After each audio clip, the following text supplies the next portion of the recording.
Hey, welcome to 12 Tone. A lot has been written about the blues, and for good reason. It's arguably the most important and influential genre in music history. For music theorists, though, most of that writing has been about things like the 12-bar blues progression or the blues scale. Relatively little has been written about blues lyrics, despite their obvious significance to the style. If I had to guess, I'd say this is probably because most people don't really think of lyrics as part of the music itself. Intuitively, it feels like they're an extra thing, a separate component that sits on top of the music. You hear them at the same time, but they're not the same thing.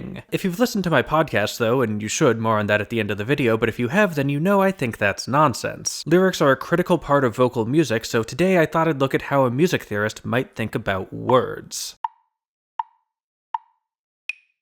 This video is sponsored by CuriosityStream. To understand lyrics, we first have to talk about structures. How are the words put together? In the blues, they tend to be arranged in couplets, or pairs of lines that rhyme with each other. When Ma Rainey sang "Got the Barrel House Blues feeling awfully dry, I can't drink moonshine cause I'm afraid I'll die," that's a couplet. These were delivered in all sorts of ways, but there's a few forms that eventually became staples of the genre. Probably the best known of these is AAB form, where the first line is sung twice, building anticipation, and then the second line closes it out. Like in Chirping the Blues, Alberta Hunter sings this. Lord, I'm worried now, but I won't be worried long. And then she sings it again. I say I'm worried now, but I won't be worried long. Before finishing with this. It takes a worried woman to curb these worried songs.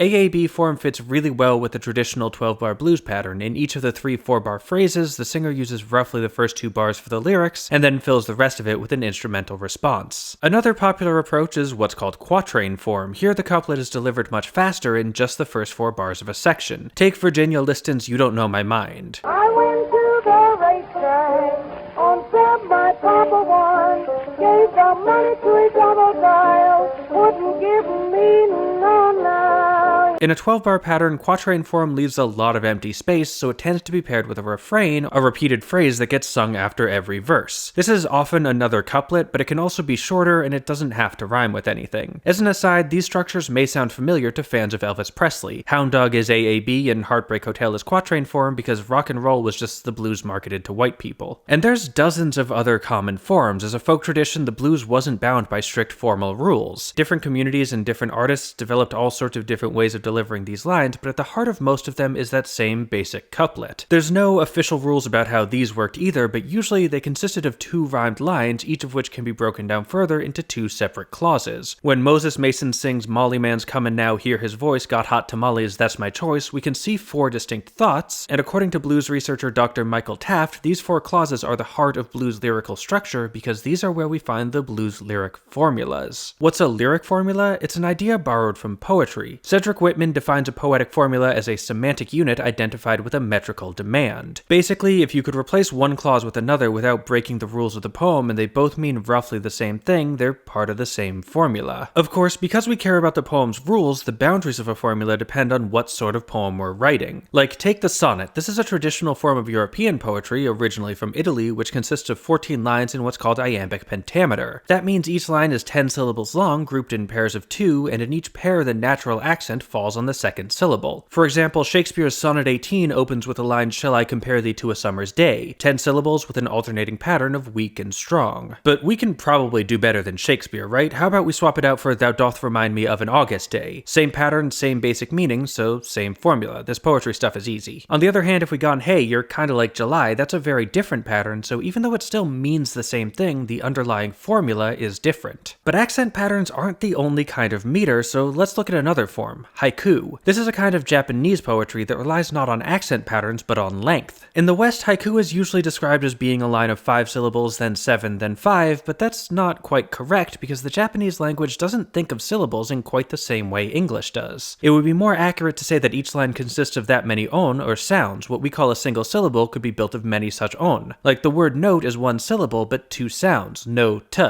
These have specific implications for the rhythm of Japanese speech that make them important in understanding Japanese poetry, poetry, but this isn't actually a video about haiku, so for our purposes, the important point is that a formula in haiku would be, say, all the different ways of communicating the same idea with exactly 5 on, which means you could use them as your first or third line. If you had another phrase that communicated that idea in 7 on, that would have to be the second line instead, so it doesn't fulfill the same metrical need. It's not the same formula. So what are the metrical needs of the blues? What criteria do we have to fulfill in order to be able to replace one line with another? It's not length. Blues lyrics can be a couple syllables or they can be sprawling run-on sentences. And it's certainly not accent pattern. Blues vocal delivery is extremely relaxed and conversational with plenty of space for different phrasings. No, the metrical needs of the blues are fundamentally musical. Blues poetic meter is defined by blues musical meter. In AAB, quatrain, and most other common forms, one statement of the full couplet without any other bells and whistles takes up about 4 bars of music. That couplet is split into 2 lines, and each line is 2 clauses. These clauses are the smallest units that represent a complete thought, so we can define our blues lyric formula as all the different ways to say roughly the same thing in approximately a single bar. That can range from I cried to I said mama I kept on crying. I could sing either of those in a bar and they mean the same thing, so even though the second one is almost 5 times longer, they both belong to the same formula. Or actually, there's one other thing we have to keep in mind. Rhyme. Remember, being in the same formula means you could replace one clause with the other without breaking the rules of the form, and since the blues is built on rhyming couplets, breaking those rhymes isn't allowed. Or, I mean, it's allowed. Again, the blues is a folk tradition, so there are no official rules, but it definitely didn't happen very often. Rhyme appears to be a pretty fundamental part of the blues lyrical form, so we need to consider it in our blues lyric formulas. Like when Blind Blake sang, I got the bad feeling blues keeps me so low down, I'm gonna pack my grip, leave this lonesome town, he couldn't have instead sung, I'm gonna pack my grip, leave this town for good. Good doesn't rhyme with down, so even though the 2 clauses mean the same thing, they don't maintain the rhyme and thus can't be viewed as the same formula. On the other hand, he could have sung my grip's all packed, gonna leave this lonesome town, because the first clause isn't a part of the rhyme. It doesn't have to end with the word grip for any structural reason, it just happens to because that's how he chose to sing it. This means that in a blues couplet, not all clauses are created equal. In his work, Dr. Taft breaks them up into 2 categories. You have X formulas, which begin the line and don't have to rhyme, and then R formulas, which end the line and have to maintain the sound of their final syllable. Consider the phrase, I have the blues. This can show up in either position, but because those positions have different needs, we can't view both uses as belonging to the same formula. Instead, we have an X formula and an R formula that just happen to use the same words. That may seem like a pointless technicality, but it matters because there are some other ways of phrasing it that only fit into one of them. When Robert Johnson sang and the blues grabbed mama's child, tore me all upside down, he's using the X formula. The line could easily have been, I have the blues, it tore me all upside down, he just chose a more colorful construction. On the other hand, when Pinetop Sparks sang every day I have the blues and it would give me kind love if I had you to lose, he's using the R formula, so he couldn't have done the same substitution. Every day the blues grabs mama's child doesn't fit the rhyme scheme. He can change things around, but in order to fit the formula, the line has to end with the word blues. So far we've been focusing on the metrical need side of the equation, but it's worth considering the semantic meaning part too. What does it mean for 2 clauses to mean the same thing? Do they have to communicate literally the exact same idea? I mean, maybe, but that's not always the most useful approach. Compare the Papa Charlie Jackson line, I'm Texas-bound freight train on my mind, to the Maggie Jones line, going north child where I can be free. Now, through painstaking research, I've managed to confirm beyond a shadow of a doubt that Texas is not actually in the northern part of the continental United States, so it seems likely that Jackson and Jones are going to different places. These clauses do not mean the same thing. And yet, in a more abstract sense, they kinda do. They're both talking about going somewhere. If we view the primary message as being about going somewhere new, not about the destination, then both lines do in fact use the same formula. Now, whether or not that's appropriate depends on context. Jones's song, for instance, is about leaving the Jim Crow South, which Texas was a part of. You couldn't literally swap in Jackson's line without significantly changing the implied story. If that's relevant to the question you're trying to answer, then you need to separate these 2 lines. Often, though, as a theorist, it's useful to take as wide a view as possible. If we're looking more at the general idea than the specific connotations, it's perfectly reasonable to view these as 2 reflections of the same underlying concept. It just depends what you're trying to do. In a similar vein, while most blues lyrics are sung in the first person, changing the subject doesn't necessarily change the formula. The Bob Robinson line, Uncle Jim went to jail with a heavy load, is still a person going to a place, just like Jackson and Jones, even though in this case that person isn't the singer. One of the more interesting versions of this question, though, is negation. Consider the lines, I'm going home and I'm not going home. Are those saying saying the same thing. On a surface level, obviously not. They describe diametrically opposed actions. But on the other hand, their meanings are pretty closely related. They're both statements about me going home. Again, this comes down to what kind of question you're actually asking. If you want to get a sense of how often blues singers talk about going home, this distinction probably doesn't matter. Both instances count. On the other hand, it might be interesting to look at which formulas get negated. Like, you'll never hear a blues singer say, I don't have the blues. That violates the spirit of the genre. But some formulas seem to only exist in negation. A common R formula is the time won't be long, and despite the fact that it's an equally valid sentence, no one seems to sing the time will be long. If you're looking for stuff like that, then it's probably better to view negation as creating a new formula. Ultimately, these are a research tool, not a set of rules for blues musicians to consciously follow, so where you draw the lines depends on what's most useful. That said, it might be tempting to argue that this is something blues musicians didn't think about at all, but I don't think that gives them enough credit. They certainly wouldn't have put it in these terms, but do you really think that when Kokomo Arnold sang I woke up this morning and I looked outdoors, he didn't realize that other blues singers had been using basically that exact same line for decades? Of course he did. The blues is a folk tradition built on shared narratives. The songs are usually sung in first person, but they aren't necessarily meant to be autobiographical. That is, they don't just describe actual events in the singer's life. Instead, they borrow stock lines, stories, and images from each other, crafting a shared persona of the blues man or woman. Some scholars have tied this to the concept of work songs, a clear ancestor of the blues, where the experience was meant to be shared by all participants. In that context, it didn't matter if you personally had done the thing you were singing, because it wasn't really about you at all. It was about the community. The blues is a shared music, and its shared language reflects that. This means looking at that language can give us a better understanding of the culture the blues was a part of, which is to say African American culture around the turn of the 20th century. To help with that, Dr. Taft compiled a list of the 10 most common formulas of each type. Now, in the interest of scholarly rigor, I do need to note that he wasn't working from a collection of every blues song ever. No such collection exists. Instead, he was working from a collection of over 2,000 commercial blues recordings from the 1920s and 30s. This introduces some room for error. For starters, it's just a snapshot in time. The blues dates back to at least the late 1800s, and it continues to this day, so trends in the years he looked at may not apply to other periods of blues history. That said, it's certainly true that these decades were a hugely important time in that history, so I think it's still worth examining. Another problem is that these recordings were recorded, which may have changed the performer's approach to their songs. The blues is a pretty improvisational style, and many singers made up their lyrics as they sang them, but some of them may not have felt comfortable doing that if they knew there was going to be a permanent record. This could have changed the sorts of things they chose to sing about, or how they chose to sing about them. Also, many recordings from this time period simply don't exist anymore. Taft relied largely on reissue albums, which means that which songs were available was controlled in part by the taste of whoever put the album together. Some artists who were incredibly prolific at the time don't appear in the collection. It's hard to quantify the impact of this, but it should still be at least somewhat representative. With that out of the way, let's get to the list. I'll put the whole thing in a pinned comment if you want to check it out, but at a glance, 3 main themes emerge. The first is interpersonal relationships, especially love. These are things like I've got a woman, I treat you right, or just I love you. This all makes sense because at heart, the blues is mostly about love. Blues songs frequently discuss topics like faithfulness, sex, companionship, and loss. The love stories of the blues aren't always happy ones, but it's one of the most common stories the blues has to tell. Another big theme here is anxiety. A lot of blues formulas reflect a deep discomfort with the state of the singer's life and the state of the world. These include things like I'm worried, something's on my mind, or the more action-oriented formula, I cry. And again, this isn't hard to explain. We're talking about poor black communities in the early 20th century, right in the middle of the Jim Crow era. There was a lot to be anxious about. But while some of these formulas were pretty explicit about that anxiety, some were a bit more subtle. Most famously, there's the X formula, I woke up this morning. On the surface, that's just a statement about the singer's sleep schedule. I mean, I woke up this morning, or